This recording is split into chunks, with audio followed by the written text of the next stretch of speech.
Secretly, I'm practicing like crazy because I cannot let Jason Phelps beat me. Coming for you, Phelps. So we're going to bounce around maybe a little bit today. As opposed to the other times when we're very structured. I might throw you for a loop or two, okay? You have been warned. What is your preferred hat? Because I wondered. No. No. I'm not a flatty guy. I put one on, and my wife calls them hoopty boy hats. Really? Actually, I can picture Dirk in a flatty. I don't know why. I just see Dirk in a flatty. You were alive in the 70s? I was. Man, I missed out on that. Oh, whatever, dude. By the way, dude, You know, that's whether shady. That's just dirty. It's the most crooked political. Sorry, people. Maybe I said that wrong. You are not one of us. You are not human. There's always a story that can be told. And I think that's what the Full Draw Film Tour does, is it provides a platform to tell a story, not to show a kill, not to stroke an ego, to tell a story that's going to inspire others, it's going to move others. Breakfast of champions, Snickers, and Diet Dr. Pepper. Come on, get a piece of it. Why, yes, Brian. It is true. That sounds terrible. The days of our lives. Hello, alright, you're listening to the Gritty Bowman, home of gritty bow hunting films, interviews, tall tales, and a wee bit of manly boasting. I'm South Cox, and you're listening to The Gritty Bowman. Hey, this is Corey Jacobsen, and you're listening to The Gritty Bowman. We born and raised outdoors, and you've been listening to The Gritty Bowman. There you go. I'm Casey. And I'm Jordan. And you're watching The Gritty Bowman. If you like the show, please go to our website at grittybowman.com and subscribe to this podcast and tell your mates and pals about us. Do us a favour and please take a moment to leave us a rating or a review on iTunes or on our YouTube channel. Send your questions and podcast ideas to grittybowman@gmail.com. If you're listening to this on iTunes, you can see the video version of this podcast on our website at www.grittybowman.com. All right, folks, welcome to the Gritty Bowman podcast. I am here with Corey Jacobsen again. Corey, it's great to have you on the show again. It's great to talk to you every time. I thoroughly enjoy this. So now that I've got you all to myself and I can ask all these questions, I wanted to, I was curious, like today I'm wearing my Is It September hat, and I almost wore my Extreme Elk magazine hat. Mm-hmm. It was a close call. Like throwback, yeah. This hat, no doubt, is awesome. It's really comfortable. It's a nice hat. Well done, by the way. Thank you. I find myself, when I have hat options, reaching for the trucker hat, though. Like, I can't help it. Like, when I read, it's like there's all these hats because I'm bald like you, and I reach for the hat, and it just tends to go for the trucker hat. And like I have this Vortex hat. You know, it's kind of got the mesh back. It's not quite a trucker hat, though, like this one is. Like, this one screams 70s, BJ and the Bandit kind of stuff. This one doesn't quite do that. And my wife hates them. She hates trucker hats. And I find myself loving them and wanting to wear them all the time. What is your preferred hat? Because I wondered if you, I mean, I can kind of picture you and Dirk and Donnie sort of like behind an elk with a flatty, you know? Really? Actually, I can picture Dirk in a flatty. I don't know why. I just see Dirk in a flatty and pulling it off. You know, I don't know. Yeah. But no. No. I'm not a flatty guy. I put one on, and my wife calls them hoopty boy hats. I don't know where that came from, but I put it on, and she just laughs at me. So that's my sounding board there. I'm a trucker hat guy. I don't know. I think once you wear a trucker hat, just that, it's almost a freedom. They're light, they're cool, you don't get hot in them. Yep. It's like you don't have a hat on, but it covers the bald spot and keeps the glare down. I think it might have something to do with my 1970s childhood. My grandpa wore You were 'em. alive in the 70s? I was. Man, I missed out on that. Oh, whatever, dude. By the way, how old are you anyway? You told me once before. I forgot now. That's a sign of old age right there. Aren't you? You're like 40, right? I just turned 40. Yeah. Wow. Yeah, I got you by a year. But see, so my grandpa wore the trucker hat. My uncle Lloyd wore the trucker hat. Everybody seemed to wear the trucker hat when I was a kid, and I just have fond memories of 6 years old driving around, and them wearing their hats. It's macho, I think. But anyway, They're better than the Elmer Fudd hats, those ones that have the great big tops. And I don't know, man. I do like those.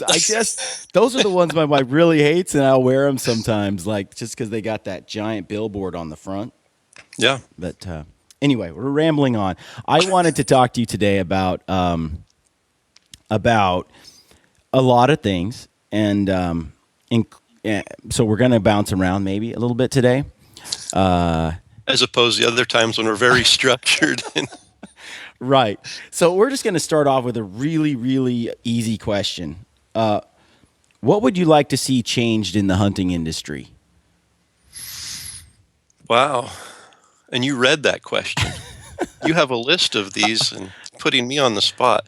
What would I like to see changed in the hunting industry? Yeah. I don't know. The hunting industry is great. I think there's a lot of egos. I don't know how we change that. A lot of people hunt for the wrong reasons. They use hunting as the platform to stroke their ego, to get attention. Social media has made all that worse. And I mean, I love to share what we do. I love that passion. Sometimes it doesn't come across as genuine from some in the industry. They're using the industry and not giving back. So I guess, if there was something we could change, I just love to see people give back more to the industry. And don't get me wrong, this is not a negative rant on the industry, but that's the one thing that when I see, it's like, it's frustrating for someone who's in the industry and been there a long time to see someone new come in and, 100% full speed ahead, looking only at themselves rather than, they're looking at what they can take from the industry to promote themselves rather than, hey, what can I give back? What can I do to build the industry as a whole? I don't know if that's a very good answer. That's good. I think there's a lot of hunters out there who would agree with that. In fact, I get a lot of times, or every week, I get emails sent to me saying that they really like the Gritty Bowman and what we're doing because they feel like it's more real than what they see everywhere else. And so I think you're right.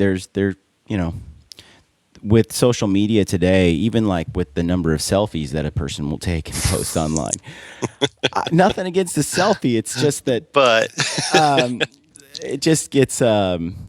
Sometimes I'll stumble onto someone's Instagram page, and every post will be a selfie, and I don't know.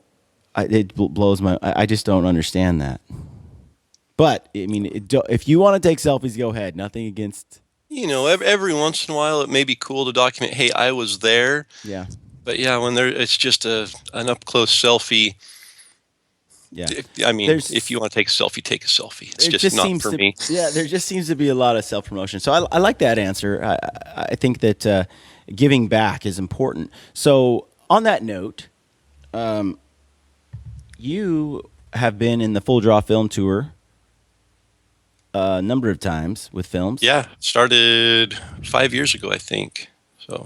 So, are you going to put a film in the tour this year? It's a good question. I just got the email yesterday, the call for entries. We did get some killer footage this year that I think would be a great submission. I think our hesitation is just what's the story we're going to tell, because it's a great platform to tell a story, not just entertain somebody with a cool kill shot or something, which we did get. But what's our story there?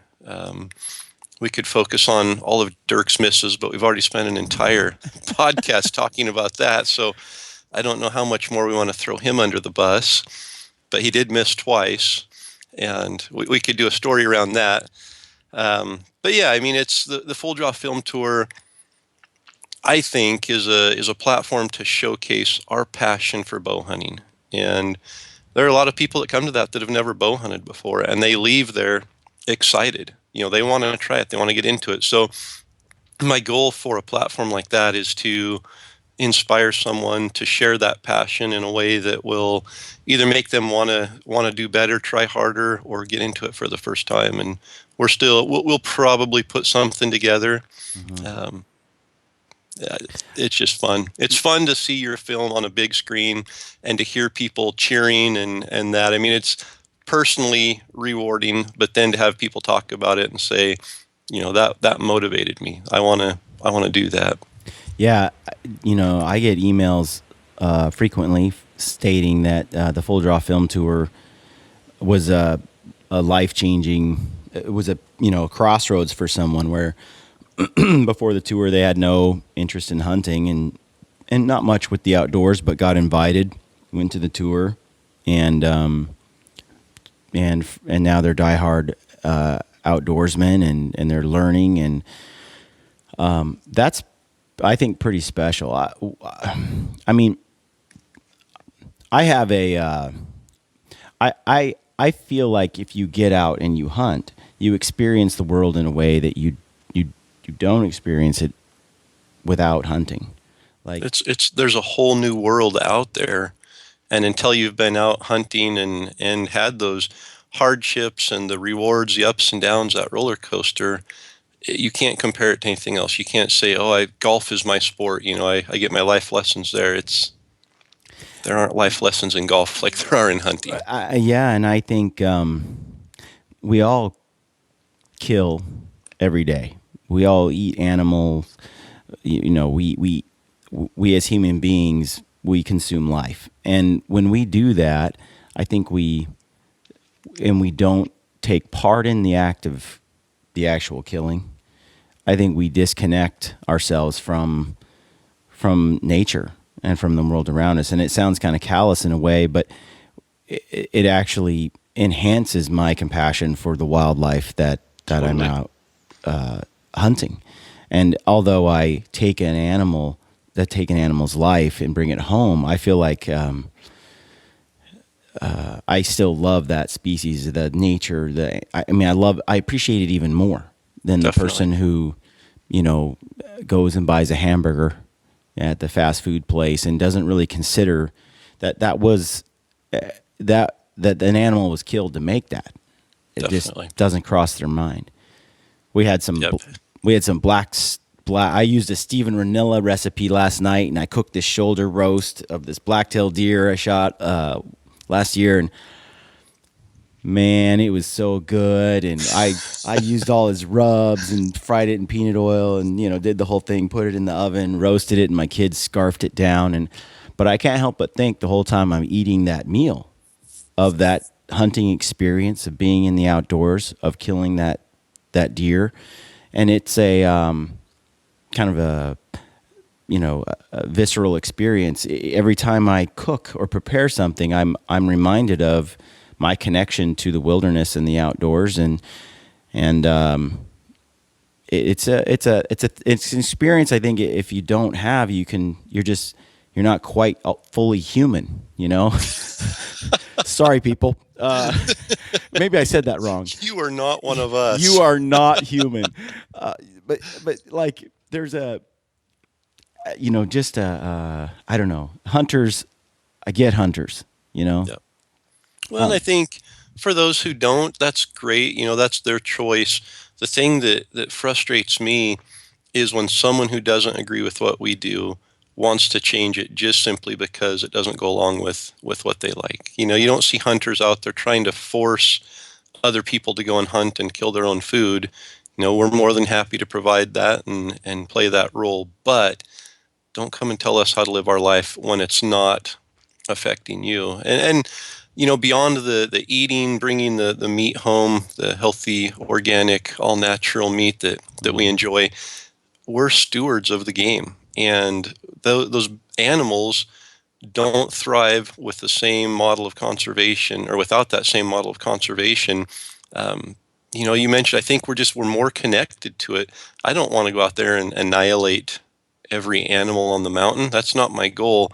I enjoy it. It's part of the experience, but ultimately we're there to manage. That's why we have hunting seasons. That's why we have all these regulations. That North American model of conservation is set there so that we can prolong the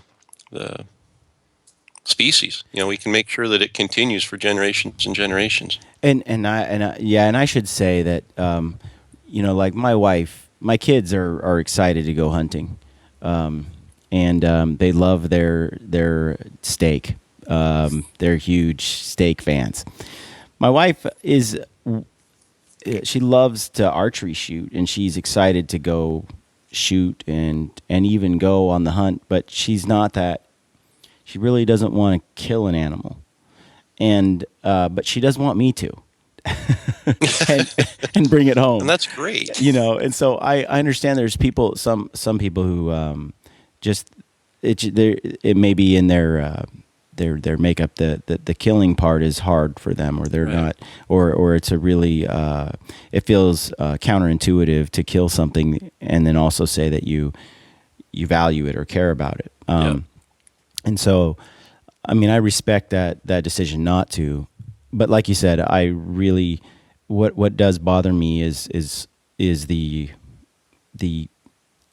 sometimes ignorant or hypocritical approach of saying, it's wrong to kill when they kill every day by their leather seats in their car and their Prada, their fancy leather or fur items, along with the food in their house. They kill every day with their purchases, and it's something that for that same person to boycott or fight against hunting's pretty bizarre, and comes from a place of a real lack of understanding too, because like you said, so many of those dollars, so much of conservation is centered around hunting. Hunting is conservation, and so that's a very a little bit of research and study can take you there, but there's so much mixed messages in the media today that it's hard to find that message. So on that note, if Corey Jacobsen, on the film tour, if you put a film in there, it's now what, mid-November? Yeah. They want entries like December 31. Right. So you got like 6 weeks to like put something semi-decent together. And the panel, then there's a panel of judges that basically review the film for Full Draw and decide whether, they pick from the films, what they have. So Corey, I mean, your film's probably not going to be that good. So not by December 31st.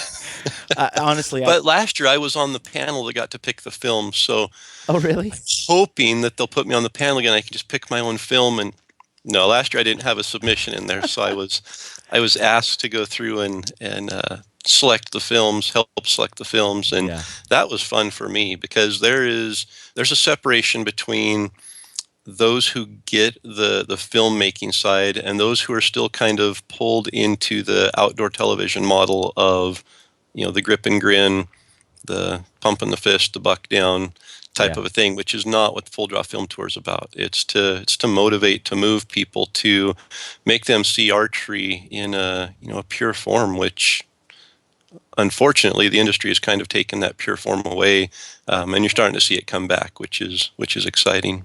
Yeah, I agree. I think on that note, so I feel almost a how do you say it, like a strong loyalty to the Full Draw Film Tour. Sure. Because it had a tremendous influence on me. Born and Raised Outdoors did. Those guys are real. I just I love them all to death. They all are just stand-up guys that I just highly value as human beings. Yeah. And to see their hunts and them just being raw and real in their DVD, was it was just a cool thing to watch. And it wasn't driven by money or prestige. You can just see the guys just are out there loving what they do. And that passion, really, I was excited to share those films with non-hunters or guys that don't hunt or that have dabbled in it a little bit, so they could see some close encounters with elk and in some amazing country and the brotherhood these guys share. Well, that whole thing had a big influence on me with filmmaking. Like, I wanted to tell our story too, like my story with Ben and Anthony and our hunting experience to sort of influence people the way that Born and Raised did. And of course, Cody Kellum with Born and Raised is a part owner of the Full Draw Film Tour. And so going to the Full Draw Film School, weekend class, I learned a lot from that whole experience and got to meet, a lot of amazing people. And For sure. Honestly, Like-minded. yeah. And honestly, Corey, if I didn't have that experience, I wouldn't be doing a podcast today. For sure. I wouldn't be doing I wouldn't do films. I wouldn't be doing. And honestly, if it wasn't for the Full Draw Film School, I wouldn't know who Gritty Bowman was because, I saw Anthony, you guys put together a little film or video from that, and it was Anthony sitting on his couch, talking, and I'm like, that's raw. That's cool. Here's a guy that's a big, tough, burly bow hunter, and he's shedding a tear when he's talking about his father. That's the emotional connection. I'm not an emotional person. I don't express my feelings well. But when you talk bow hunting, there's some emotion that comes to the surface there, and it's that passion and that excitement. And my wife will tell you, we talked in the last podcast. My celebration sometimes is different. My personality is different when I get really excited in the elk woods, and my wife has gave me a hard time about that. It's just that passion there. It comes up, and I can't control those emotions sometimes. Yeah. And that's what I connect with. That when others share that same passion. You kind of touched on something a little bit earlier about how when you're that there's some people making films that haven't quite got it down to the type of film that the film tour is trying to promote or look into. What kind of film are they looking for? My experience on that, and when I was on the panel last year to select films, I just want something that speaks to me. Something, we've watched for 20 years now, the fist pumping, buck down, it's not what hunting is to us. We can't relate to it. So I just, I look for something that a regular passionate bow hunter is going to relate to. And whether that's, beautiful country, they're hunting some remote country for a mountain goat or something, whether it's in your face screaming action on an elk hunt, there's always an underlying story to a hunt. And whether that's your battery dying 3 times, whether that's, last hunt with a special friend, there's always a story that can be told. And I think that's what the Full Draw Film Tour does, is it provides a platform to tell a story, not to show a kill, not to stroke an ego, to tell a story that's going to inspire others, it's going to move others a little bit closer to that platform that, we see as the ultimate bow hunting platform. Yeah. I agree. I feel like one of the reasons I wanted to do a film was because when I watch hunting TV, I just it didn't resonate with me. So much of what they showed, and I always say this when I think this to myself when I go to make a film. And if you've seen a lot of the work I've done, there's no kill shots because we don't seem to get them on film. And yet some would question if you actually kill anything. Right. And the thing is, and it's for me though. I look at it and I'm like, you know what? Like even this year, Ben and Anthony both shot elk, and we didn't film. We filmed aspects of it and parts of it, but the darn shot's not on film. And but I look at that and I go, that particular moment, although exciting and cool, we've seen it a million times. Right. I've seen a million guys arrow an elk on video. Now it's like it, and for me, so much of the film is not about that moment. It's about all the other stuff that goes into it. And so when I'm thinking about a film, I think of it in terms of a film that has meaning. We don't talk about meaning anymore in the world very often. We kind of get into here's the weather today, and so did this, and so did that, and this was wrong, and that was right, and stuff like that. But we don't actually get into the why. Why does it matter? When a guy goes out and he shoots an elk and he comes home, and I watch that film, I think, why? Why do I care? What did you tell me why? And that's what I want to see in the film. I want to see why you went out and shot that elk. Why you are interested in elk hunting. Why it's important to you. Yeah. And that why, I think, is not communicated enough. It's just, this is what we did. And I think a cool story is awesome. And you don't have to explicitly say why in a film. The film will tell why. The film, you can derive lots of whys out of the film when you watch it if it's done right. But I feel like meaning is something glossed over, and it becomes a glorified kill shot action film, and it just doesn't have the depth that I want to see or I want to share with people when I try to get them excited about hunting.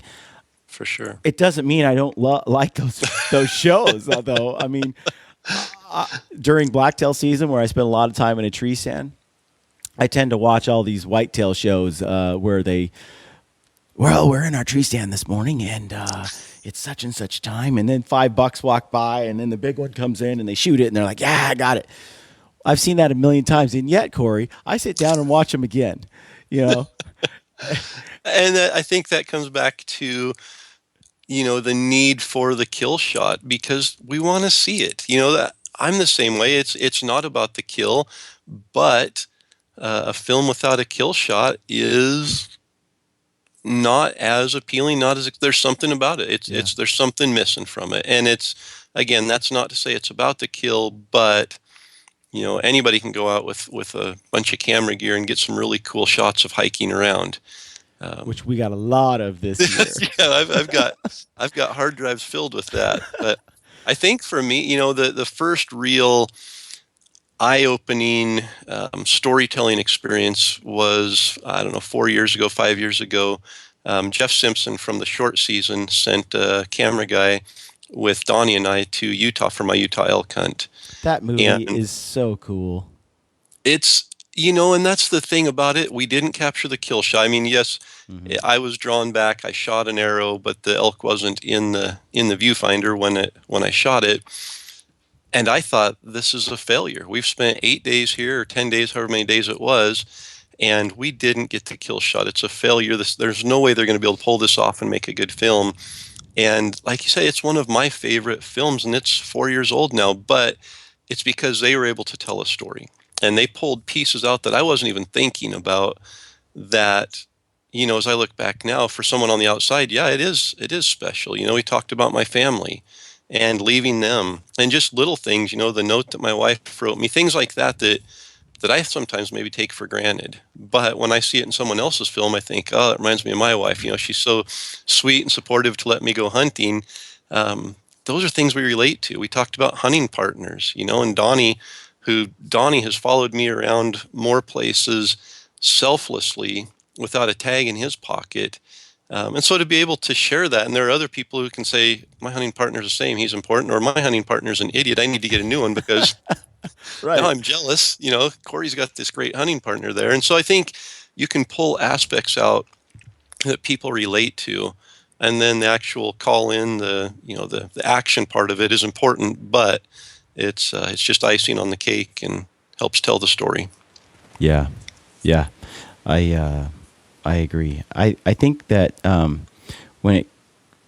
I think sometimes, though, Corey, what I would like to see are a lot of submissions this year, and guys putting films in, attempting. And I'll say this, that some of my favorite films from last year were ones that didn't get selected for the main tour, that were local films that got shown in their local in market. the local town. So the Full Draw Film Tour will select the core films, and then they'll select one or a couple of films from a local community, and they'll add that to the ticket in that town that they go and show the film in. And it just gives some films that didn't make it into the tour a chance to show their film at least on the local stage. And some of those films were my favorite. They weren't as polished. They weren't as quite as fully developed as some of the other films that the filmmakers put together. But the fact that they were raw and real and stuff was pretty cool. So I feel like throw it together, man. Give it an attempt. Start trying. And every year, I feel like I'm going to try, whether a film gets in or not. I almost feel like it's my I have a it's your duty. It's my duty to like support the tour and do my best by the tour. Definitely. To repay them for what they've done, to put a film together the best I can. It may not be selected, it might not be it may not make it. There's a lot of great films coming in, and I'm okay with that. As long as I try my best to put a film together and it's the best I've got, then I feel like I did my best by the guys and got them something that the best I could, And if other guys have better films, that's great. That's great. I'll still share my film with everyone. You know what I mean? Yep. So I think that's you just go for it. Throw it out there.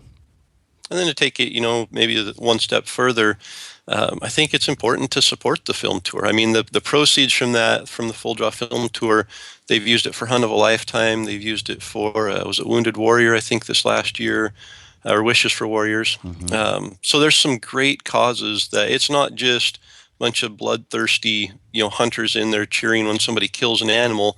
They're there supporting good causes.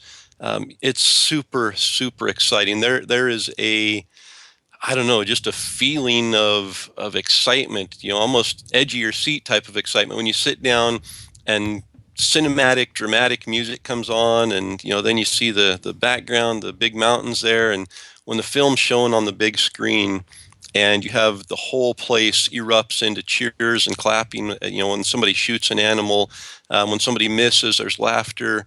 It's a cool setting to support bow hunting. And I think everyone needs to invite someone, someone who's a new hunter. We all know new hunters who are, they're excited, but they don't know where to start. They want to do it, but they don't maybe have the bug yet. What a great opportunity to invite them to that event and not only support the film tour, but introduce them. Coming back to that question of, we need to give back to the industry, and what a great way to do that. Yeah, my kids love it.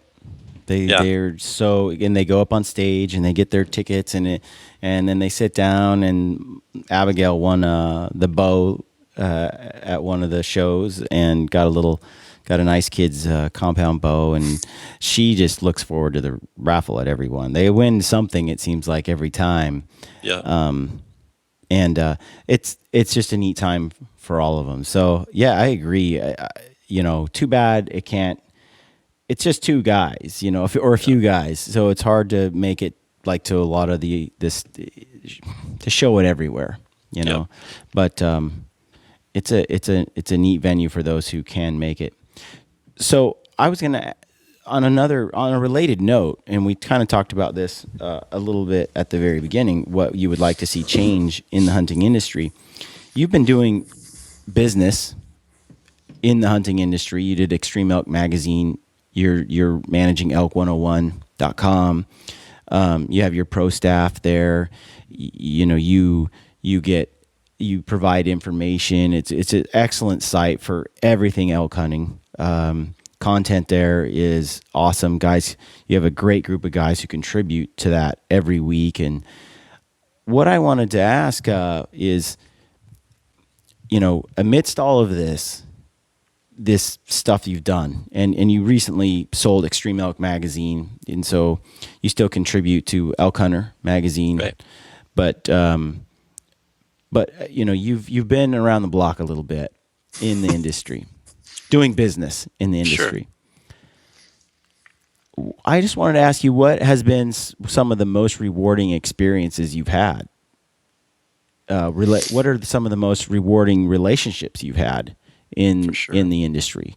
Like what companies or what people have you really been able to connect with in a way that has been rewarding for you? That's a whole podcast all in itself there. I have been. I was blessed. I was born and raised in an outdoor family. My dad was an outfitter and a guide while I was growing up. We lived in the mountains, so it's a way of life, and that's outside the industry. That's the hunting way of life that I grew up in. But with that came, being involved in the industry, even at a young age. My dad, being an outfitter, would go to shows and things. And most people probably know, or maybe not, but my dad created the pallet plate diaphragm back in the early 90s, I think, which, for me, I grew up with a Wayne Carlton diaphragm. I can remember sitting in the back of the truck going elk hunting. I'd bought this diaphragm. It was a white one, and I'm in the back of the truck practicing it, and it blows out of my mouth. And it's the only diaphragm call I have. And I can relate to only having one diaphragm call and losing it and being out there going, now what do? I can't even call elk. This is pointless. To going to the point where we've got bins and bins of calls in the garage that my dad builds, and now I put a handful in my pocket and go. But I think one of the first memories I have of the industry is meeting Will Primos back in the early 90s. And Primos bought the patent for the pallet plate diaphragm from my dad. And Will flew our whole family down to Albuquerque for the Rocky Mountain Elk Foundation's World Elk Calling Championships. And I think that was in 95. So it must have been 94-ish, somewhere in there when they bought the patent. But just an absolute gentleman, down to earth, just one of the coolest people. And it made an impression on me at a younger age. I'd graduated high school, but I was still somewhat impressionable. And, just to be able to meet him, he spent genuine time with us, went out to dinner, and it wasn't just, I'm Will Primos, I have one of the greatest call companies in the world. It was, hey, how's basketball going? Hey, how's school? He's just one of those just genuine guys. So that was a great, probably first impression for me of the industry, because I realized it wasn't just a bunch of money and a bunch of business people trying to take advantage of hunters by selling them a product they don't need. They're real people, and that was special. My involvement in the elk calling contest for the last, I don't know how many years, 25 years or so. I've met a lot of cool people. I've been introduced to a lot of cool companies. The Elk Foundation, the Rocky Mountain Elk Foundation. Just having been introduced to it at a young age and recognizing and catching the vision for what their mission is to conserve elk and elk habitat and elk hunting. That's made a big impression on me, and I'm a huge supporter of the Elk Foundation. If you're an elk hunter and not a member of the Rocky Mountain Elk Foundation, I'd sure love to chat with you and find out why, because it's just a great organization. Sitka Gear, a company that came out in, I think it was 2006, somewhere in there, had an opportunity to try some of their clothing when they first came out, and I thought, oh great, another set of camouflage, who cares, But then recognizing they had a vision of taking it to the next level. And that's what's cool about this industry, is seeing opportunities to make us better, to make us more comfortable, whatever it is. But, from that beginning, I've been involved with Sitka from basically the beginning as a member of the pro staff, as the pro staff director, and just a great group of guys and a great company. And it's, relationships there, regardless of what camouflage I'm wearing in 20 years, I've got friends there for life. And, I've made friends that started there and are no longer there, that I still stay in touch with, and I consider, true friends. Yeah. And so there's just I could go on and on about the relationships, but that's the positive side of it. Those friendships that you form, the gritty bowman, born and raised outdoors, things like that aren't necessarily what I would say industry relationships, but we're all tied to the industry and we have a great friendship, and those are things that I'll treasure forever. Cool. Yeah, I was curious. I've had a chance to meet a lot of people this year. We started the podcast in February, so it'll be a year in February, and it's been highly rewarding for me. And like I said earlier, with me, the relationships I made with people through the Full Draw Film Tour have been tremendous, and from there, it's just grown, and it's been life-changing for sure. I wanted to kind of backtrack a little bit. When you did that film with Jeff Simpson of the Short Season Arctos Collective, he's part of the Sitka team. Yep. What was it like? Because I'm sort of a big fanboy of Jeff Simpson. Like his film art when he was with Heartland Bowhunter, they were different, especially back then. I mean, he was doing shows that just were not like your typical hunting TV show, and he's only done amazing work since then, and it yet just keeps getting better. And yet, in some ways, he's not like mainstream like a lot of other. It's just it's kind of strange. Like he's low profile a little bit. So tell me, what was it like, and what's he like? Jeff didn't actually come on the hunt with us. Oh man.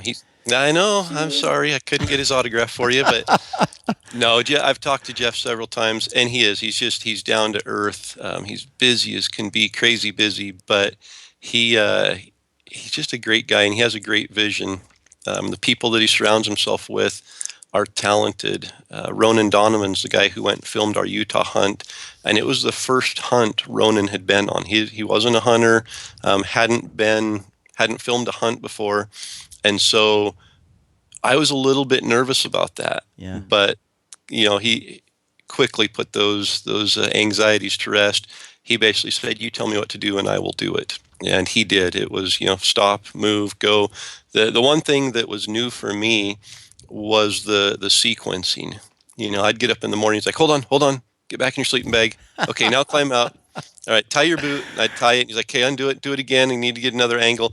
I'm tying my boot like 6 times every morning, and I'm finally like, Ronan, we've got to, the elk are bugling outside the tent here. We've got to get out there and get after him. He's like, hold on, this sunrise is delicious. I've got to get a time lapse of this. And I'm like, you don't understand. The elk are going to quit bugling in 30 minutes. We've got to go now. And so it was awesome, though. Just a great experience to be able to share with him.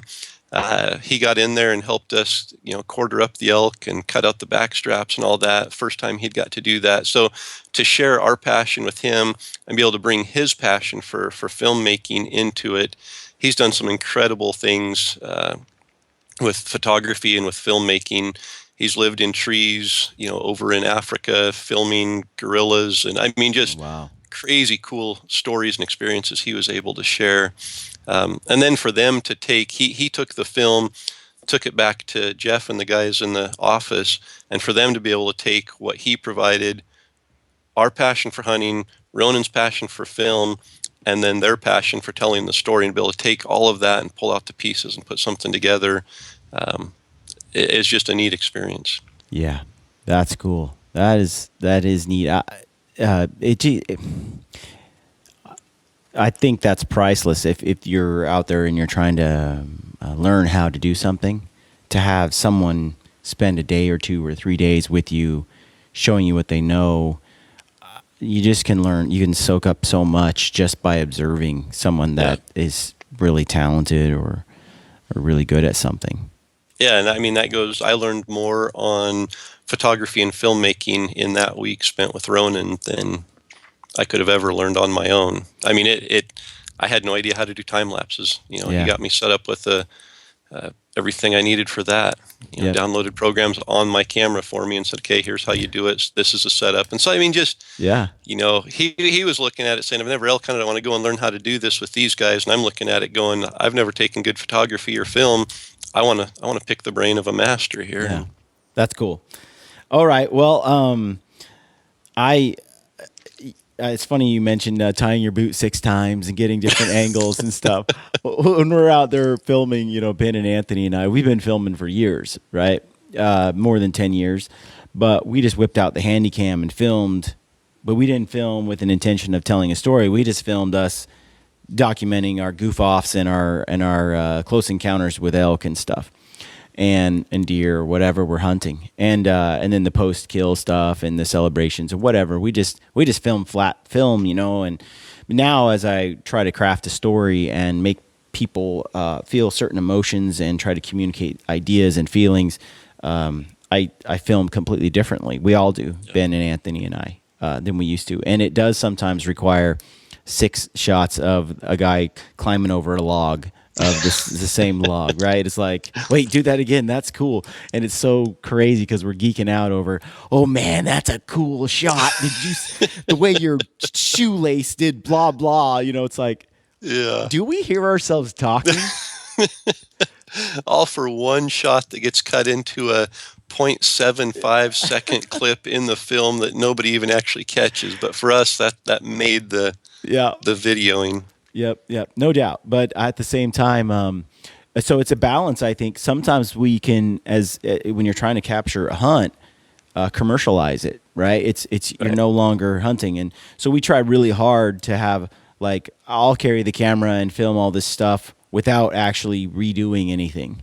Just saying, hey, hang on, I'm gonna run down and I just film certain shots so it's in the actual moment and it's not taken away from the hunting, but it's really hard. I get a serious workout. I'm down the hill, up the hill, in front of them, behind them, around them, while Ben and Anthony are just doing their thing. Just hunting along. Yeah. And now and then when I do ask, we ask each other to redo something, it can be, it's work.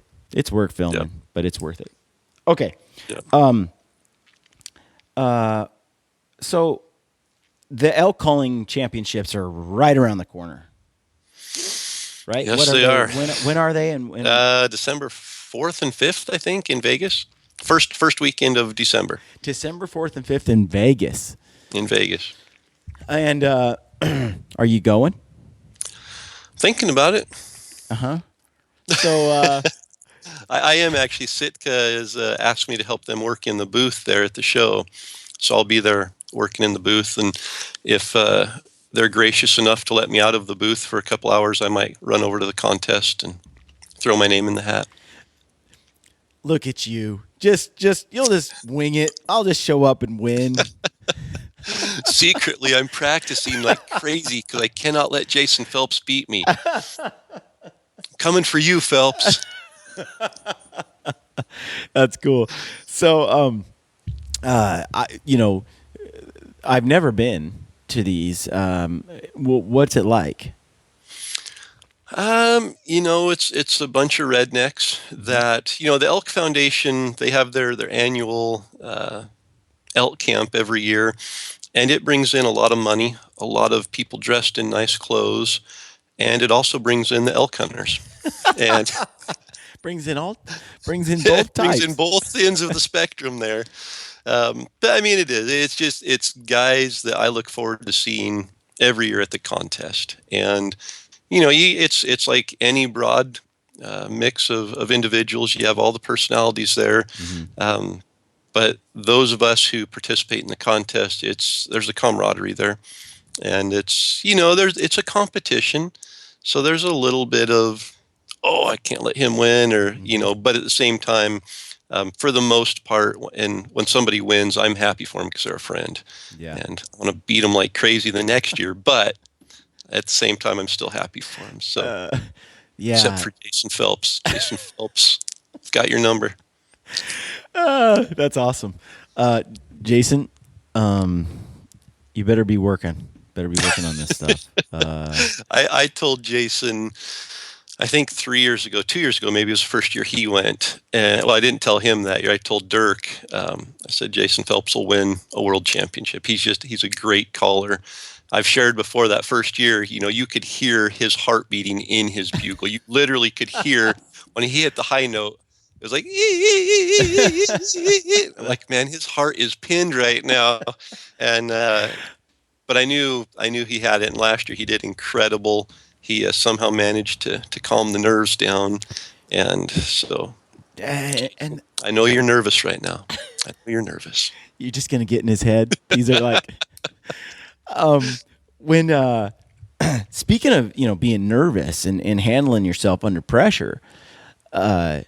This is something that fascinates me. Getting up and calling in front of a whole ton of people, that right there, especially when you put a lot of work into it and spend a lot of time. Let's say you actually make calls like Phelps game calls. There's a lot riding on this, right? You're trying to be the best, and so we put a lot of pressure on ourselves. And here we are in the moment, and now there's the moment of truth. How do you perform under pressure? And it's the same thing when a giant bull elk of your dreams comes walking up, Dirk, and then you miss it. Dirk. No, seriously, but how do you when you have that moment of truth, when that big animal comes in, how do you handle that pressure, Corey? And did you spend a lot of time missing elk or failing under that pressure, or even in calling in the elk calling championships, where the pressure sort of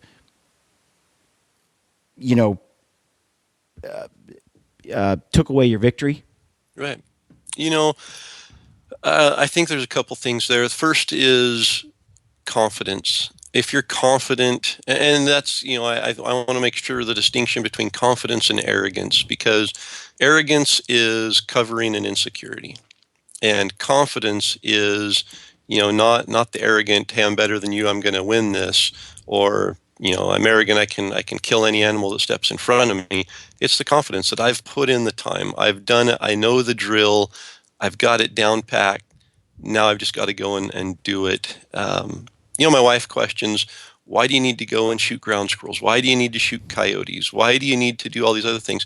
If I solely went out 1 week a year and expected to be able to be proficient at killing an elk in that 1 week, it wouldn't happen. I've got to be doing things to hone those skills, and whether that's shooting targets, judging distance, just that form, that muscle memory, so that when you draw your bow back in that heat of the moment, you don't have to worry about punching your trigger or dropping your arm or picking a spot. That all comes natural because you've been practicing all summer, all year for 25 years. It becomes ingrained in you. And yeah, I missed elk when I was in high school, junior high school. I had opportunities and blew it. And a lot of it was just, I'd shoot my bow for a couple months and then go and switch over to broadheads, and my bow wasn't tuned like it should be. And I've learned that I've got to be confident in my equipment, confident in my abilities. And whether that's on the stage, I'll tell you, I've been doing it for 25 years. I still, when I get back, my sister and I have this thing where we'll hold our hands up afterwards. And it's like, how much are you shaking? And I shake 25 years later in front of a, relatively small audience. There's nerves, and those nerves come out, and it's just a matter of controlling them, being confident, having the routine down, going up and doing it, and doing your best. Same on the stage out in the mountains when you're hunting elk. Yeah, I touched on this on an earlier podcast. It's like if you've been there and done that, it makes it a little bit easier. But it's kind of interesting. Like, let's say you miss. It has a profound effect on that confidence you're talking about. Totally. I think I heard Michael Jordan, maybe it was saying the best athletes are those that have the worst memory. Right? It's like, yeah. Jordan said, "I failed over and over and over in my life, and that is why I'm successful." Yeah. When you think about it, if you miss a shot and you miss a shot and you miss a shot, the guy that's like just regretting that and thinking about it and dwelling on it, but the guy who forgets about it, like, So what I missed and moves right on. Yeah. It has an effect, and I've missed, and then it's got in my head, and then it's been hard to like. The next time I'm at full draw, there's that fear I might miss this time. Whereas when you're on a high, you know, you've tagged 3 animals in a row, heart shot, you're drilling it. You start getting cocky, and then you're like, I can do this with my eyes closed. And when you draw that bow back, it's a completely different feeling of confidence. And then it gets shattered again. I mean, it's things happen, and that's what keeps us humble as hunters, I think, is. Yeah. And I agree. We miss a shot and it can be devastating. I mean, you spend all year for that moment and you may only get one chance. When you miss, it's like all hope is lost. I love the story of Babe Ruth. And Babe Ruth, got up there and 2 strikes, 2 outs, bottom of the 9th, down, whatever. And, he swings at the first 2 and misses like crazy. And after the game, he ended up hitting a home run on that last pitch and won the game. And the reporter said, "Were you getting pretty nervous? Missed the first 2 and down to the last pitch. Were you pretty nervous?" And he said, "Not at all. The odds are in my favor at that point." Yeah. And so, I tried reminding Dirk of that during elk season this year. He'd missed twice. I'm like, dude, the odds of you missing 3, that's near. I mean, buy a lottery ticket if you miss 3 shots and.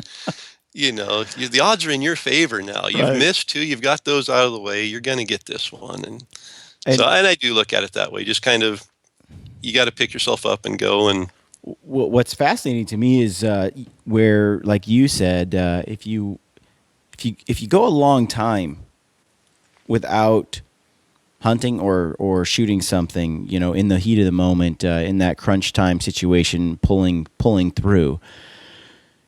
It's a perishable skill. Totally.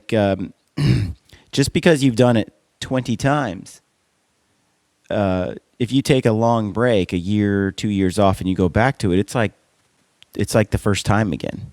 Yep. The confidence is directly tied to, how recent and how fresh your last success was. And I think that's the difference between arrogance and confidence. When we're arrogant, we're going out there saying, "I'm the best. I can do this with my eyes closed." When we're confident, we've put in the time and earned it to that point. And I think that, if we don't have that confidence, whether it's arrogance or lack of confidence, we don't have the same motivation. When we have confidence and we miss something and that confidence gets shattered, we've got to dig deep, and then we've got some serious motivation going on there. Yeah. And when we're out there without that, 2 years without taking a shot at something, if we're really going at it thinking, "Oh, it's going to happen, I've done this before," we probably have a pretty low chance of making it happen. But when we're out there saying, "I haven't done this for 2 years, I really need to try hard and make this happen," it motivates us, I think, a little bit higher, on a higher level, and helps push a little closer to success. Yeah, it's something I talked to Corey Miller about at XXX Archery. I've talked to Phelps. I've talked to a lot of guys about it. I'm always interested in how they handle that moment of truth. How they keep the heart rate down, how they steady, how they make it happen. And different guys have different tactics, like different. For sure. I think about this, or I breathe in, I breathe out with a count of 4, or different things that they do, right, to take their mind off it or to handle it. But at the end of the day, I think it really just comes down to some experience. I went to Prince of Wales where I could shoot 3 Sitka blacktails. I went there for a week, and then I was able to go, and there's a lot of target-rich opportunities in Prince of Wales up in those alpine meadows. And being able to shoot 3 deer in the same week, and also when you don't make it happen, having other opportunities on that hunt to make it happen. Yep. It's if you hunt for 7 days and you get one opportunity, and then you go home, one shot opportunity, which has happened to me with elk hunting at times. We hunt all week, I get one encounter. Yep. Versus like this year, the last day we were elk hunting, we had like 5 encounters that day. And so we screwed one up, got another one an hour later. Screwed that one up, got another one an hour later. Screwed that one up, got another one an hour. Dude, your chances of success go way up, right? There's a lot of people that are hating you right now. So it was just that one day, but still, it makes a big difference when you get that sort of those opportunities back to back, right? Or slammed into that small window, and that's what Sitka Blacktails was like. And I remember being able to shoot $3, and wow, like I felt so much more confident. That was in August, going into September, and shooting elk, and then late season blacktail and all of that. So those experiences, I think, just build a lot of confidence in you. And it's whitetail hunters, they often get to shoot a lot of does, Right. and they get that whole drawing on the animal, shooting them kind of through their system. They've done it before. They know it can be done. And when that big buck walks in, I think they have an advantage over some of us guys hunting out west who often get one tag and only one shot. Put all the eggs in that one basket. Yeah. So experience, I think if there's any way you can get it, go get it, Absolutely. So recently you posted online. I was following you, and you posted on Facebook and probably some other places a short rant. We'll call it a rant on What? on bonus points. Rant? In Okay, Idaho. bonus points. I rant. Okay, you can classify that a rant. So you just shared your thoughts on this. So I had a question for you. If Corey Jacobsen was Idaho Fish and Wildlife, if Corey Jacobsen was Oregon Fish and Wildlife, and if you were the guy in charge, how would you like to see the lands managed? How would you like to see the bonus point systems work? And give us the story. What's the story on all of that? Why does it matter? For sure. And I think it's important, and that's, I guess, part of what I do is education. Whether it's elk hunting or bonus points, it's not to influence somebody to say, you've got to be an elk hunter, you've got to hunt my way. It's just to educate, to give them all the pieces that they need to be able to decide for themselves what's going to be best. And when it comes to bonus points, there's a lot of misinformation out there. Idaho does not have bonus points, does not have a bonus point system. But for the last 10 years, there have been special interest groups, landowners, different people who feel bonus points would be beneficial and have really pushed hard to get those. In Idaho, the legislature actually controls the regulations for fish and game. So anything revenue, high-level laws is controlled at that level. So the fish and game, a lot of times, the Department of Fish and Game, their hands are tied. If legislators can push through a law and get it passed in the House and the Senate, and then it's forced upon the Idaho Fish and Game to implement that. It's ironic because a lot of people don't know that, and so they assume that Idaho Fish and Game is incompetent. But the reality is they've been mandated by the legislature to do X, Y, Z, and so they're just doing what they're required to do by law. They have to. Yep. We have a panel of commissioners on the Idaho Fish and Game, and they definitely put their input in on things. But ultimately, and the sad part is most of the time bonus points, auction tags, those things end up as riders. So we have a bill that's presented. The Fish and Game supports this bill because it's tied to their revenue. And then we get a legislator that says, well, my buddy in southeast Idaho owns a bunch of land, so I want him to be able to get landowner tags. And if we had auction tags, I could buy a tag and go down there and hunt. And if we had a bonus point system, I'd be guaranteed to draw in a couple of years. So I'm going to create a bill, or I'm going to support a bill and attach it as a rider to the revenue bill that's going through. And now the Fish and Game, their hands are tied. They need their revenue. They need the revenue. But if it doesn't they need the pass, money. Yeah, but if they don't. If it doesn't pass, bonus points are gone and the revenue's gone. So it puts them in a bad position. That's, for me, we've got a couple, dude, that's whether shady. That's just dirty. It's the most crooked political scheme that hunters right now in Idaho are facing. It's just a couple of rich cats want bonus points, they want auction tags, and so they're sneaking it in the back door every year. I mean, it blindsides the fish and game when it comes out in the spring. So Fish and Game's trying to collect data right now. They've got a survey going on, trying to find out, okay, do sportsmen want this? And so part of my education on that is letting people know how the system actually works. It's not the Fish and Game that wants bonus points. They want what sportsmen want. The legislators don't care what sportsmen want. And I say that, I paint a very broad brush there. There are a few legislators who have specifically said, we don't care what sportsmen want. This is what we want, and we have the power to make it happen, so we're going to push it through. So who cares what you want? The other part of it is bonus points don't work. And, people jump up and down. I've been applying for 20 years and can't draw this tag. Well, it's a 1 in 33% chance of drawing. So 20 years, you still have 13 more years just to get to average. And that's with bonus points. So it's people don't recognize, for the most part, the science and the math behind bonus points. And if you take a 3% draw odd unit and you just go straight across bonus points, so each year you get one more chance in the hat, after 10 years, your chances have only gone up to 3.45%.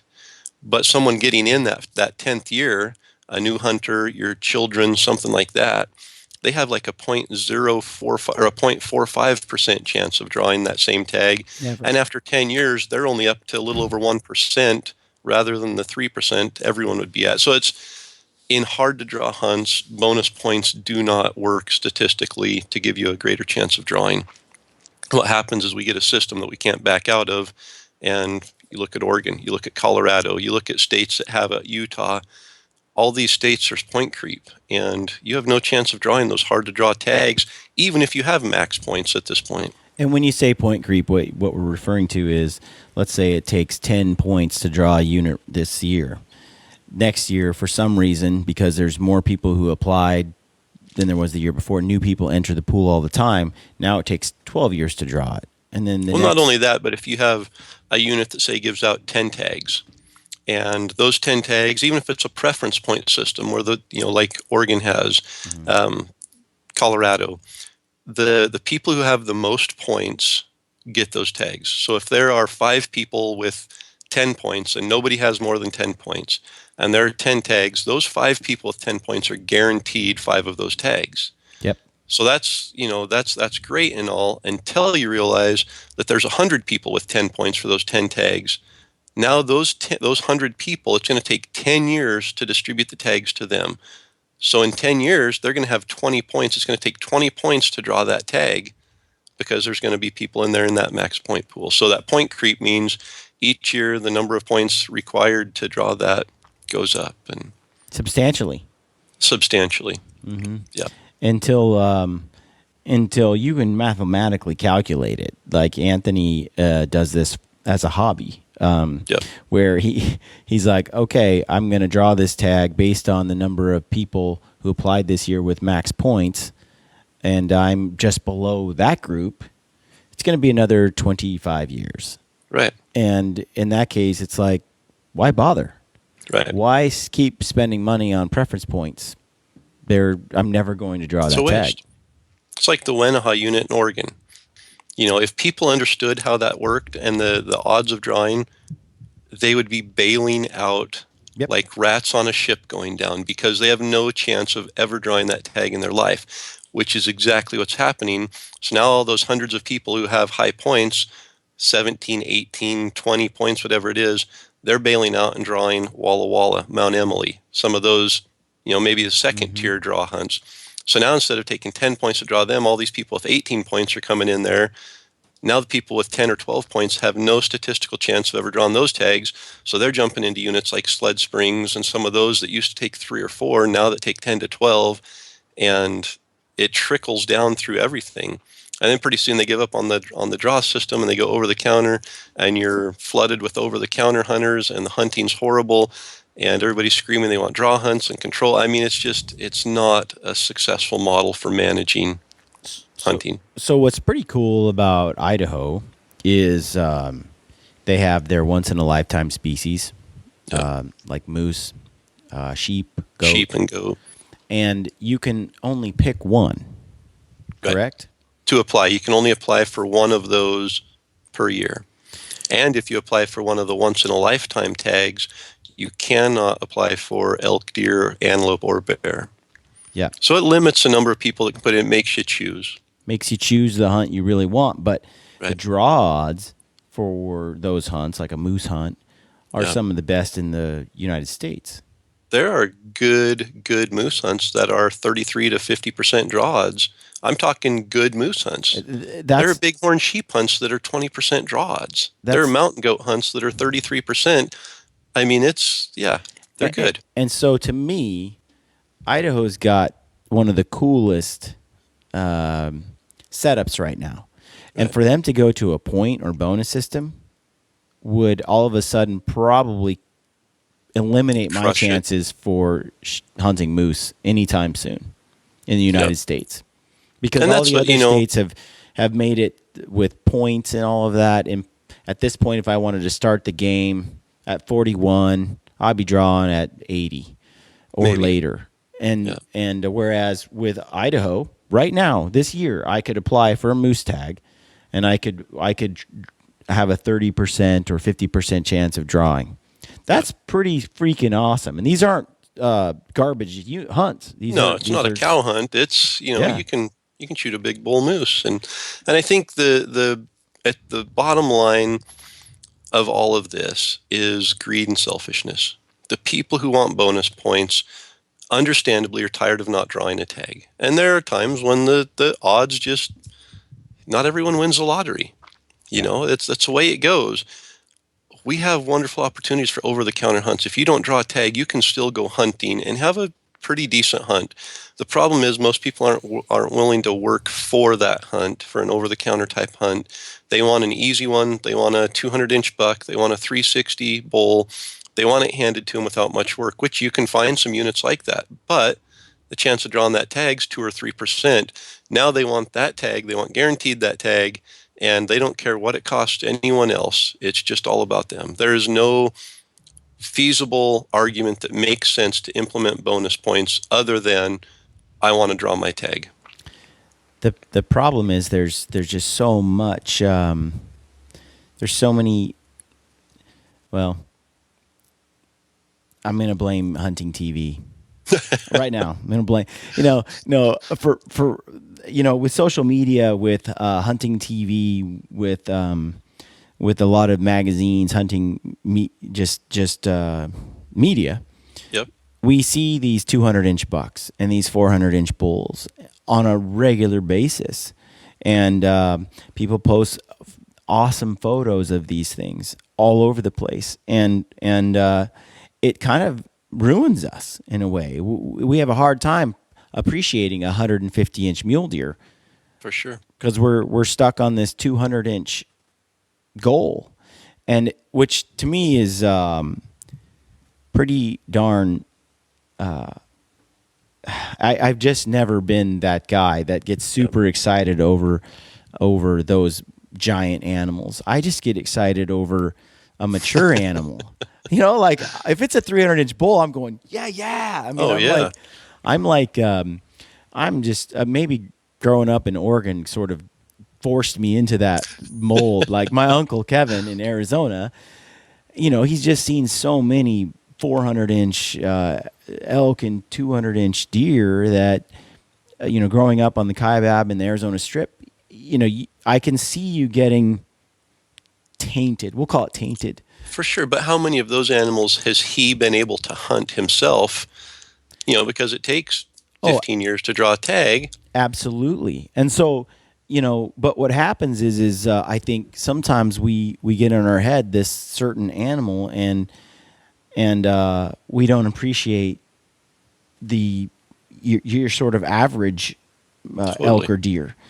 And we shouldn't be like that, because it's so awesome to be able to hunt and to kill one with your bow and to bring that home and to admire its beauty as a trophy, to eat it with your family. There's just so much that goes into it, and I think, but that whole idea that, well, I don't want to shoot a 140-inch mule deer. Right. I need to keep applying to this unit. When there's tons of opportunities to shoot a mature mule deer, they're Yep. out It west. takes a little bit more work. A little bit more You work, know? but it's not a ton more work. Yeah. It's doable. It's a lot more doable than I think people realize. But here's the thing, Corey, if guys are willing to wait 12 years or 20 years, 15 years to hunt a 400-inch bull in, let's say, a unit in Arizona, I don't know what's wrong with them. No offense, but I just cannot. Like if that was my only hunt, if there were a few of those where I'm like, if I can't chase a 400-inch bull, I'm not gonna chase anything at all. Right. I don't get it, man. I would rather chase raghorns every year and have that experience than I would that monster elk. Once every 15 years. Yeah.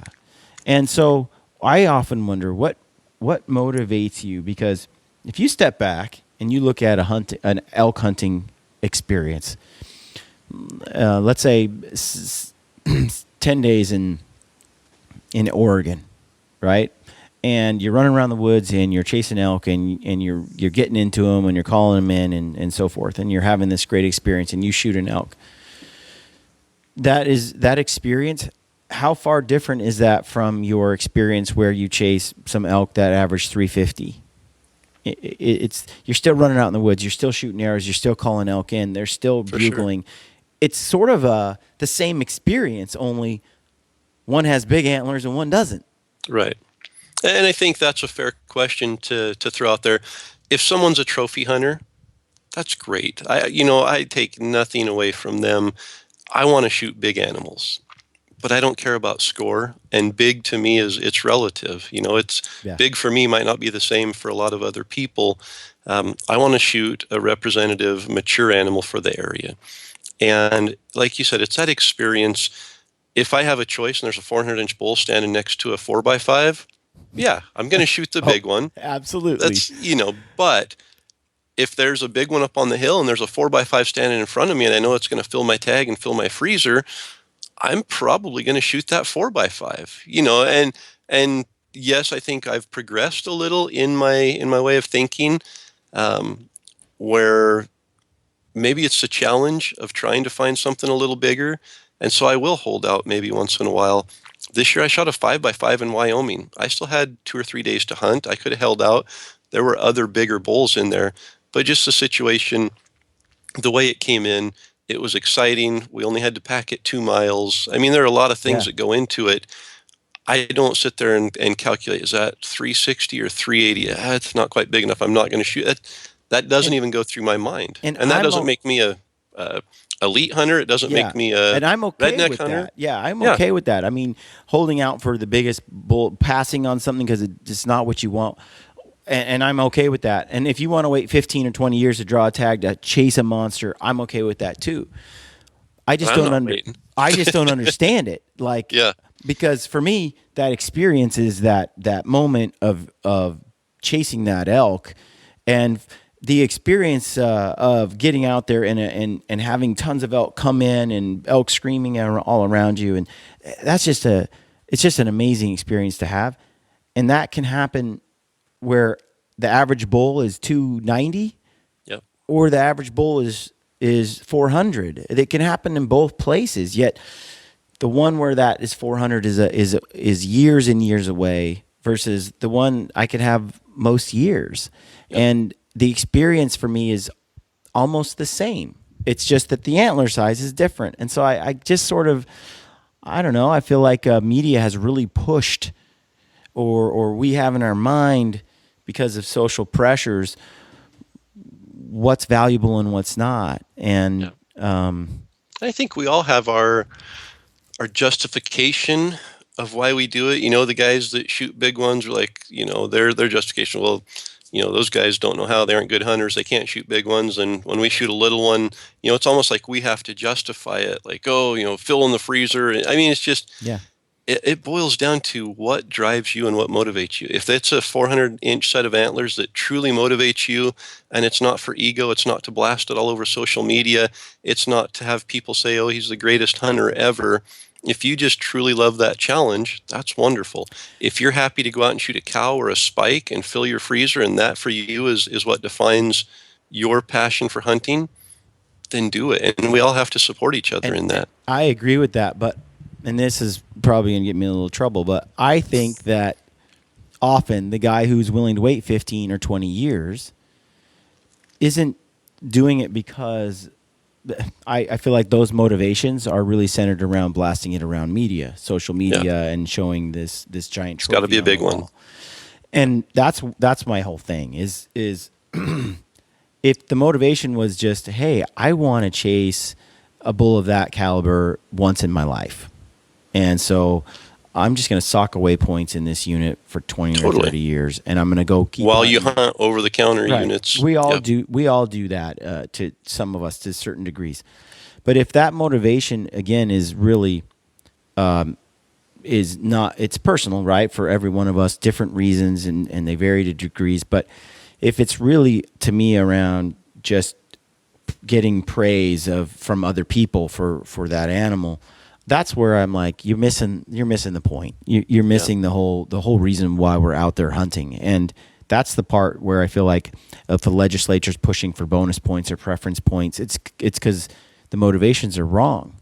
Totally. They're not there because they want to. They're not pushing this because they want to have a great experience. They want to put a giant animal on their wall for ego purposes, and that bothers me. When I'm out here hunting blacktail, out on the property where I hunt, where I grew up as a kid,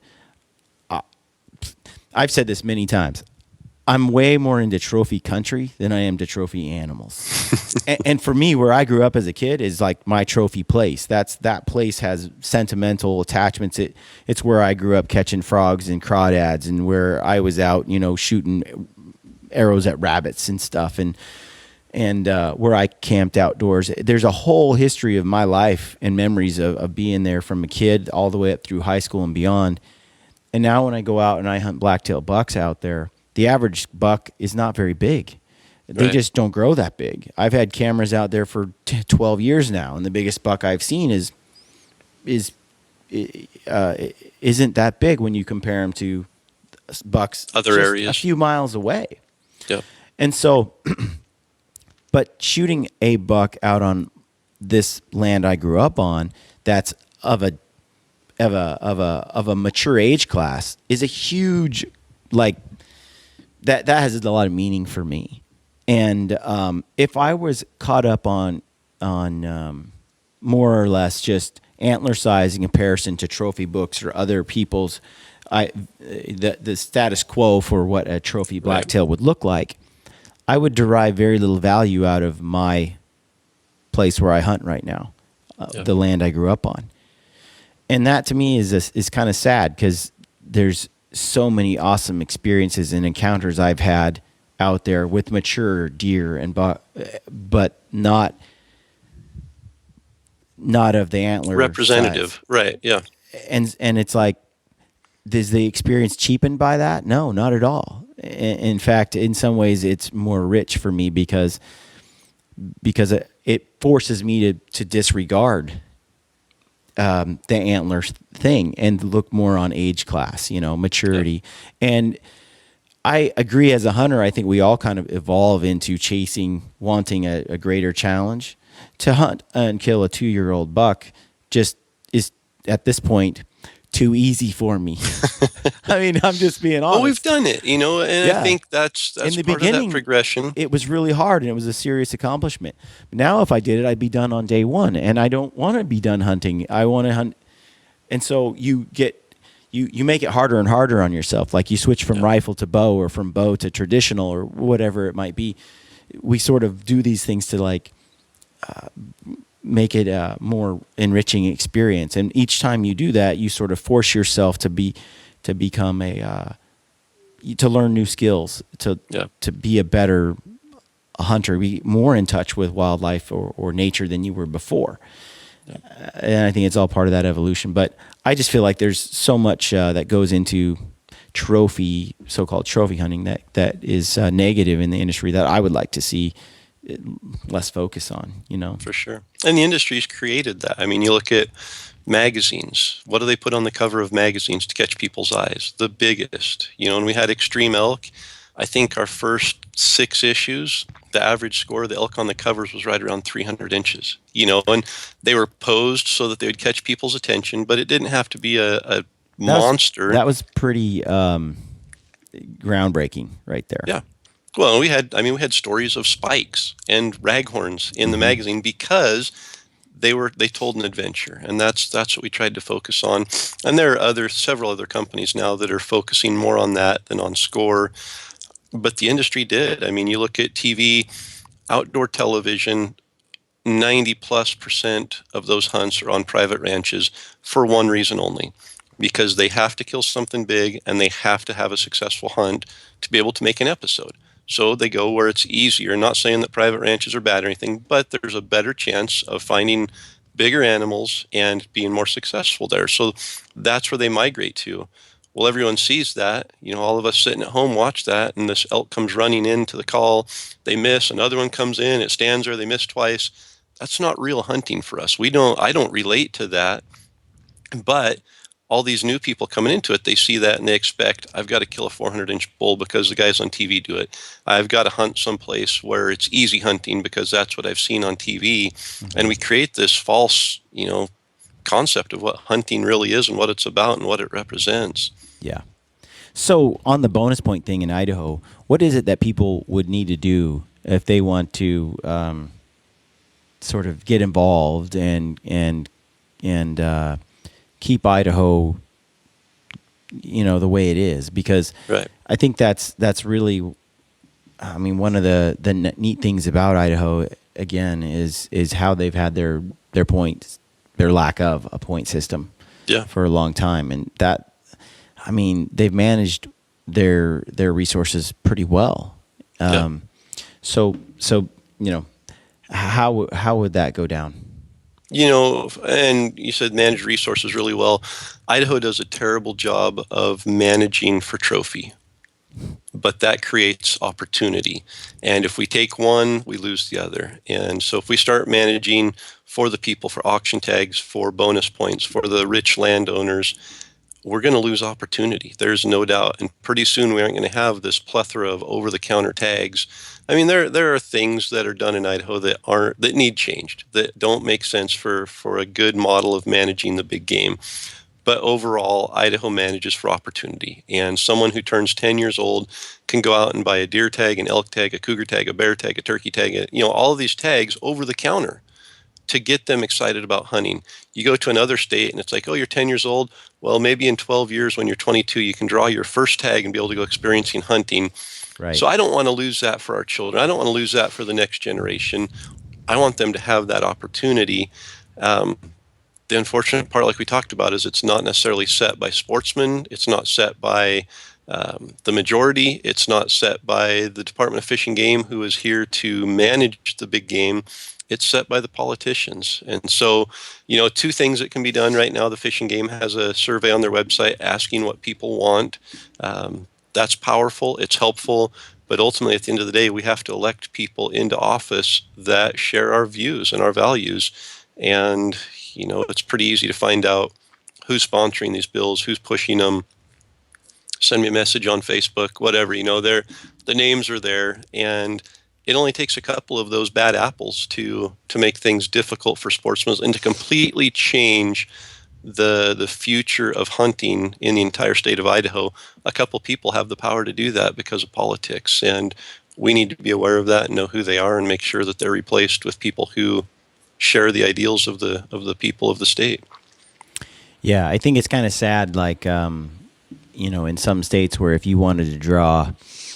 But you'll never, at this point, if you're 18 and you start applying to a certain species, you'll never draw it in your lifetime because of the bonus point system. Whereas the without that system, you have an equal chance along with everybody else of drawing which is the tag. definition of fair. And that's, honestly, the only arguments I've ever heard to implement a bonus point system in Idaho is because it's not fair that someone else draws the tag their first year putting in, and I've been putting in for 20 years and don't draw it. That's just not fair. That's the very definition from Webster's of fair is everyone has an equal chance every time they play the game. Yeah. And that's, again, it makes my opinion. It makes it way more fun to play the game, by the way. Totally. When you apply for a tag in Idaho. Flat out. I mean, there's just, you have the same chance as everyone else. I have the same chance to draw a Unit 11 Bighorn sheep tag, which is arguably one of the best sheep tags. I have the same chance of drawing that as a guy who spends $1 million a year, has a hunting budget of $1 million. Mm-hmm. I'm sitting here on my hunting budget of, 3 figures, and I've got the same chance to draw that tag as he does. Yeah, absolutely. Well, Corey, I have a whole ton of more questions, but we've been chatting for a while. Yeah, we'll have to get at the stuff, the other stuff I mentioned before we got on the podcast here. What are some of those topics? Well, I wanted to know, remember I mentioned what are you horrible at? And what would you like to change about yourself? People are always asking, these positive questions. Like, what are you good at, Corey? What do you consider yourself, No. We Those questions build confidence, so we want to know what you stink at and what you want to change about yourself. Then we're going to get on you about that. And then I did want to know, what motivates you now versus 10 years ago, 20 years ago? Have you changed as a hunter? Just some questions like, I guess I did want to get into, we talked about this offline before, how do you get guys that have never called before or guys that say I can never learn to call? Right. How do you help those guys get the confidence and get to trying and learning? And people put those things in their mouth and like, this is never going to happen. And I've heard some people bugle where I'm like, they're right. That's never going to happen. That dude's tone deaf, Yeah. I mean, and yet, with persistence have achieved it. So just some tips around that and practicing. Before we go, I do have this burning question, okay, that I do want to have answered before I go. Last one, I promise, and then we'll go. If we could say you have a hunting hero, like who would that be in the industry and in history's past? I mean, somebody that that you've admired for years. Who is it? Man, there are so many people I think that have been an influence. Probably a lot of them without even recognizing it. I grew up in a real small community. It was a logging community, and the people there hunt for the right reasons for the most part. I mean, the core group of those guys are going out to fill their freezer. They're going out. They are as tough as nails. They're salt of the earth, and most of the time they don't even pack a camera with them. But there are some guys that I grew up, that were either friends with my dad or locals in town that we'd see drive through town with a rack sticking out of the back of their truck. There were a couple in particular that kind of lit the fire in me. I don't know if hero's the right word, but inspiration definitely. A guy named Dolan McLean, Rory Roby, guys that 99 out of 100 people, even from Idaho, have never heard of, that could hunt circles around, most heroes, literally hunt circles around them. You give them a pocket knife and a 30-30 open sight rifle and send them into the backcountry in their wool pants and their red flannel shirt, and they're going to come out with something big every time. They're tough. It's just a whole different breed of mentality and everything. So guys like that, I think, are my inspiration. I've got a long ways to go to get to their level, but I'm still, fortunately, I'm young enough. I'm still working on it. That's cool. I actually,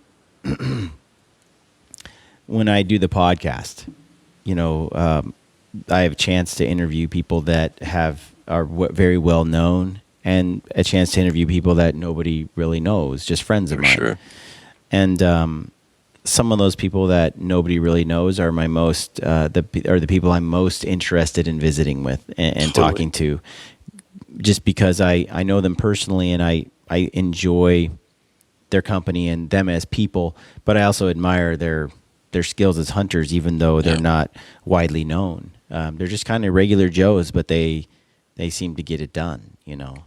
And I think that's what draws me to those people is they never flaunt it. They never brag about it. It's, when you go and talk to them, the first question out of their mouth or the first thing out of their mouth is, how are you? How's your family? How's work going? It's not, hey, do you want to see a picture of the big bull I shot this year? In fact, I have to beg most of these people just to see the elk, Yeah. Hey, how big was the elk shot? Oh, it was a nice 9x9. Yeah. 9x9, can I see it? Oh, it's just, it's under a pile of stuff out in my garage. And you go out there and the rafters are filled with elk that you stand there and drool over for an hour, and they drag out this monster massive 8x9 or something, like, oh yeah, boy, it sure was a hard pack out of there. And I'm Anthony doing backflips over it. Anthony has met some very interesting people as a fishing game officer for Oregon, where he's he'll call me up and he's like, I met this old coot that has killed more elk than we could dream of, and his garage is full from end to end, and they're monsters, every single one of them, and nobody knows his name. Yep. And he's reluctant to talk about it, and he's just like, it's just something he does every year, and it's not on social media. He hardly has photos of it all, I think those people fascinate me. Yep. They fascinate me. They're definitely. I don't like the word hero, but I was trying to find something else. But I like. I knew what you meant. I like inspirational. I like that. So yeah. All right, Corey. Thank you. I appreciate you coming on again. And thanks for having me. And let's do it again soon. Sounds great. All right. Thanks, Brian. Bye. All right, friends. Thanks for listening and supporting the podcast. Don't forget about our deal with Mountain Ops. Type in the word gritty at checkout and get 20% off until the end of the year. For those of you who have not seen the Full Draw Film Tour this year and want to go, check out their website for their tour schedule. And if you haven't done so, go and subscribe to our YouTube channel or to the Gritty Bowman TV podcast on iTunes or Podbean so you can see all the latest video content we have produced. And be sure to have a look at the new Elk 101 website where you can find our podcast and other great elk hunting content. Thank you for taking the time to leave us your feedback. We really appreciate your sincere support of our show. Finally, let me leave you with this quote by President Theodore Roosevelt, who in 1905 said, "In a civilized and cultivated country, wild animals only continue to exist at all when preserved by sportsmen. The excellent people who protest against all hunting and consider sportsmen as enemies of wildlife are ignorant of the fact that in reality, the genuine sportsman is by all odds the most important factor in keeping the larger and more valuable wild creatures from total extermination."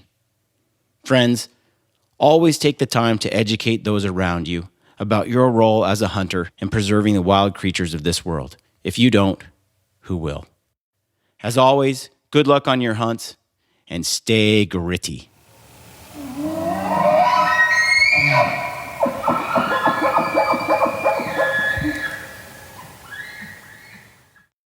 This is Ty Stubblefield, and you're listening to the Gritty Bowman. Gritty Bowman.